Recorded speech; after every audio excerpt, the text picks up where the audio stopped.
Let us recap about insert statement as we are going to use it for batch loading. We can either insert one record at a time or multiple records. So this is an example for inserting multiple records in one shot.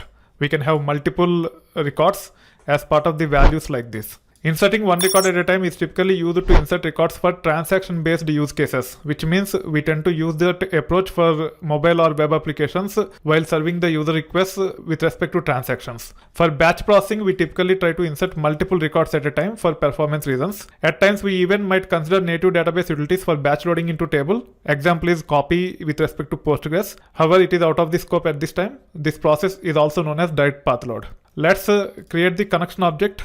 It will take care of providing SMS underscore connection object for us. It is not running because the kernel is not set. Let's set the kernel to Python 3 here and then run this. It will expose SMS underscore connection as well as retail underscore connection for now.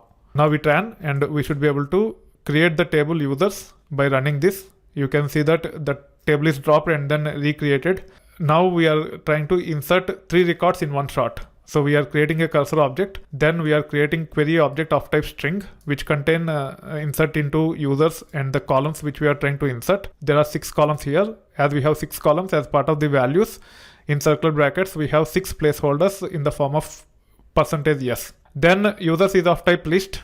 This list contains 3 tuples. Each tuple contains 6 elements matching these 6 placeholders. We should be able to run this. It will take care of inserting 3 records with one insert statement.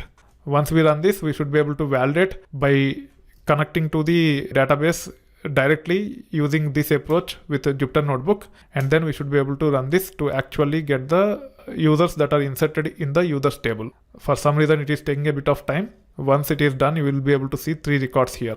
You can see the results here. As we have recapped about insert, where we can insert multiple records in each insert statement. Now let's leverage this knowledge and focus on how we can take care of bulk loading using similar approach.